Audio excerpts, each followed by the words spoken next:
Hello friends, good morning, শুভ সকাল সবাইকে। কেমন আছো সবাই? দেখো আজকে ভিডিওটা আজকে সকালটাই ভিডিওতে শুরু করেছি মাছ দেখিয়ে। তো মাছ তো শুভই হয় জানা, যতদূর আমি জানি। তো বলো তো এই ঠোঁট লম্বা মাছগুলোর নাম কি? তোমরা কারা কারা জানো এই মাছের নাম অবশ্যই জানিও। তো এই মাছটার আমার শ্বশুরবাড়িতে যে নাম বলা হয় সেটা আমার একদমই পছন্দ হয় না, তাই আমি বলতেও চাইলাম না। যাই হোক, একটা আম ছাড়িয়ে রেখেছিলাম আমার শ্বশুরমশাইয়ের জন্য। আর এই যে দেখো, এত মোটা চওড়া রুটি তোমরা দেখেছো? আমাদের ওখানে আমার বাড়ির ওখানে বিক্রি হতো, সেটা ছিল এর অর্ধেকটা মতো ওরকম। কিন্তু এখানে দেখলাম একটু বড় পরিমাণে। আর এখানে না আমার শ্বশুরবাড়ির আশেপাশে এই রুটিটা পাওয়াই যায় না। তো কাল রাত্রে আগের দিন রাত্রে ছিল বৃহস্পতিবার, তো সেদিনকে বেরিয়েছিলাম রাত্রে একটু, সেখানে একটা দোকানে দেখেছিলাম তাই কিনে এনেছিলাম। নরম নরম ছিল, টাটকা রুটিটা ছিল। তো টাটকা থাকুক যা থাকুক একটু সেঁকে নিয়েছিলাম, কলা দিয়েই খেয়ে নিয়েছি। আর ডিম টোস্ট বানানোর মতো অত ঝামেলার সময় কোনোটাই অপচয় করিনি। তো তারপরে দেখো, খাওয়া দাওয়া কমপ্লিট করে দুপুরে রান্না জোগাড়ে চলে এসেছি। ছোট ছোট পিস করে কয়েকটা টুকরো কেটে রেখেছিল, এটা পেঁয়াজ দিয়ে ভাজা করবে, আর বড় টুকরোগুলো ঝিঙে বেগুন দিয়ে ঝোল করবে। তো ঝিঙে বেগুন দিয়েই বেশিরভাগ করে। আর আমি নিজের জন্য একটু ডাল সেদ্ধ রেখেছি, হয়তো আমার দেওরও খেয়েছিল সেদিন। আর আমার জন্য এনেছিল বাটা মাছ। তো বাটা মাছটা আমি এই যে পটল আলু দিয়ে রান্না করেছি। আর আলুটা দেখো যে সেদ্ধ হচ্ছে, এটা আমারই মাছের ঝোলের আলু। আর বললাম না ঝিঙে বেগুন দিয়ে ওই মাছটা রান্না হবে, তো ওইটা সেই কারণেই কাটা রয়েছে। ডালটাও ফুটছে, নামানোর প্রায় সময় হয়ে গেছে। আর দেখো ফুট করে আমি নামিয়েও দিয়েছি। তারপরে দেখো আমার বাটা মাছের ঝোলটাও ফুটছে। মাছ ভাজা করে রান্না কমপ্লিট করে তারপরে দুপুরে খাওয়া দাওয়া করে চলে এসেছিলাম ঘরে। তারপরে আর কি, তখন সন্ধেবেলা তোমার শাশুড়িও বাড়িতেই ছিল। তো বললো যে মেলায় যাই, চলো ঘুরে আসি। তো আমিও রেডি হয়ে নিলাম ফট করে।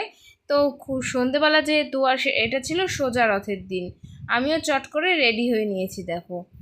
তো যাই হোক, এরকম ভিডিও প্রথম প্রথম বলছি, এটা কিন্তু আমি মেলা থেকে ঘুরে আসার পর করেছিলাম, কারণ তার আগে আর মনে ছিল না। এরপর দেখো চলো বেরিয়ে গেলাম রাস্তার উদ্দেশ্যে। রাস্তাঘাটে সেদিন এত পরিমাণে ভিড় ছিল, লোকজন ছিল, কি আর বলবো, কিছু বলার মতো আর আলাদা করে নেই। যেহেতু রথের মেলা সেহেতু ভিড় তো হবেই। আমাদের ধানতলাতেও প্রচুর ভিড় হয়, যেহেতু রাস্তার পরে মেলাটা, এখানেও কিন্তু রাস্তার পরেই মেলাটা হয়, কোনো মাঠ ফাট কিচ্ছু নেই।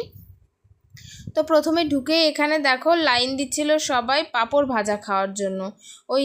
এখানে ফ্রিতে পাঁপড় ভাজা খাওয়ানো হয় মেলাতে। তো একটা পাঁপড় কিন্তু নয়, একটার অর্ধেক পাঁপড়।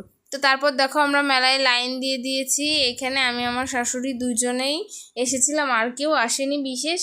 ওই যে, আর দেখো পাশেই রাস্তায় কত গাড়ি ঘোড়া যাচ্ছে, যেহেতু রাস্তার পরে মেলা, গাড়ি ঘোড়া তো যাবেই। দেখো ওই যে পাঁপড় ভাজা দিচ্ছে সবাইকে। আর যেহেতু দুপাশে ভাজা হচ্ছিল, আর যতই ফ্রিতে লাইন হোক যা ফ্রিতে দিচ্ছে, ছাড়বই বা কেন, তাই না বলো? আর আমাদের ওখানে কালী পুজোতে তো ফ্রি মেলা হয়, সেটার অভ্যেসও আছে। আর এখানে তো কোনোটাই ফ্রি দেয় না, শুধু পাঁপড় ভাজাটাই। তো ওই কারণে একটু লজ্জাও লাগছিল। নিজের এলাকা আর অন্য জায়গায় একটু আলাদাই ব্যাপার, যতই শ্বশুরবাড়ি নিজের বলা হয় না কেন। যাই হোক, তারপরে দেখো অন্য জায়গা থেকে একটু রথ আসছিল, সেখানে জুতো পরা ছিল। আমি চাইছিলাম না টানতে, দেবী বসে সাজুগুজু করে রথে চড়ে যাচ্ছে। তারপরে দেখো কত লোকজন, আমি ভিডিওতে ঠিকমতো আনতে পারছিলাম না, যেহেতু আমার শাশুড়ির সাথে বেরিয়েছিলাম মেলায়। এত ভিড় টিড় থাকলে না, বন্ধু বান্ধব বা বরের সাথেই ভালো লাগে মেলা। শাশুড়ি মা কাকিমাদের সাথে এত ভিড়ের মধ্যে ভালো লাগে না, কারণ ঠেলাঠেলি গুতোগুতিতে কোথায় চাপা খাবো ঠিক নেই। তারপরে দেখো ওই যে ওইখানে সবাই পান কলা দেওয়ার জন্য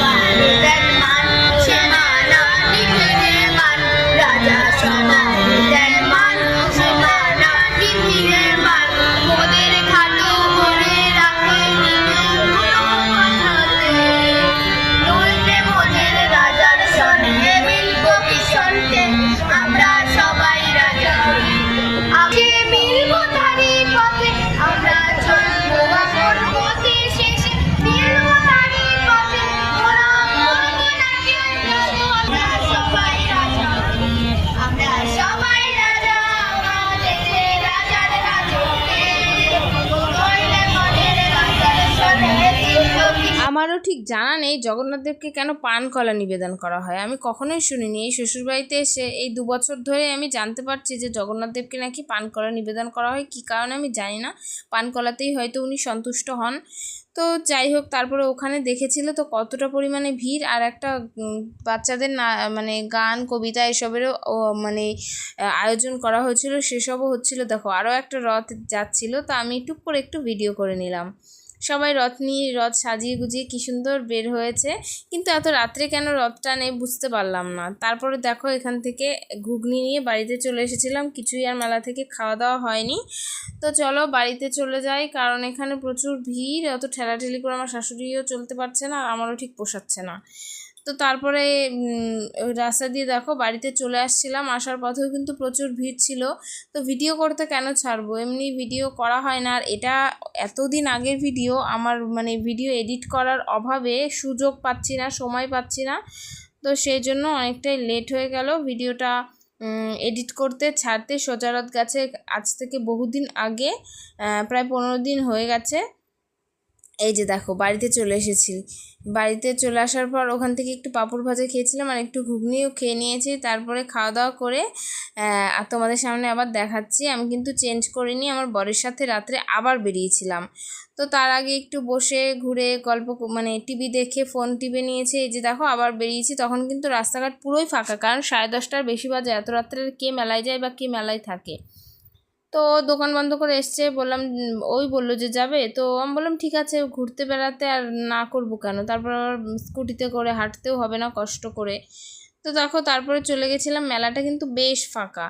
আর ঘুরবো কি, বাইক নিয়ে এইদিকে এক চক্কর ওইদিকে এক চক্কর দিয়ে পিসির দোকানে একটু দাঁড়ালো, পিসির সাথে কি কথাবার্তা বলে আসলো। ততক্ষণ আমি বাইরে দাঁড়িয়ে এই যে দেখো ভিডিও করছিলাম। পিসির দোকানের সামনে অনেক সুন্দর সুন্দর টেডি সাজানো থাকে, বিভিন্ন ভ্যারাইটিস। ওদের তো টেডিরই মেন দোকান, খেলনা আইটেম। আমার পিসি শাশুড়ি আর কি।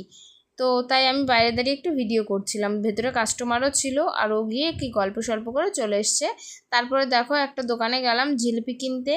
আর এই যে এদিক দিয়ে দেখেছো এখন কতটা ফাঁকা, আর যখন সন্ধ্যাবেলা এসেছিলাম কতটা পরিমাণে ভিড় ছিল। তো এইসব আর আলাদা করে কী বা বলবো। তারপরে সবাই মেলা টেলা দেখে বাড়িতে চলে গেছে। তো আমরা এখানে দাঁড়িয়ে পড়েছিলাম, জিলিপি ভাজছিল গরম গরম, তো সেখান থেকে গরম গরম জিলিপি নেব বলে। আর দেখো কি অনেক লাইন ছিল বলে একেবারে দেওয়ার সাথে সাথে গ্যাসটা এমন বাড়িয়ে দিয়েছে, দেওয়ার সাথে সাথে লাল হয়ে যাচ্ছে। তারপরে নামিয়ে রসে চুবানোর সাথে সাথে আবার তুলে ফেলছে। তো এইটা নেওয়ার জন্য এত লাইন পড়েছে। আর এখানে জিলিপির দাম কত জানো, 200 টাকা কেজি, যেটা আমাদের শঙ্করপুর মানে আমার বাড়ির ওখানে 300 বলছি, 120 টাকা করে। তো যাই হোক কী আর করার, এখানে সব জিনিসেরই দাম বেশি। তারপর আবার মেলায় কী সুন্দরভাবে জিলিপিগুলো ছাড়ছে দেখেছো। তো আমার খুব ভালো লাগছিল দেখতে, তাই আমি একটু ভিডিও করে এনেছি।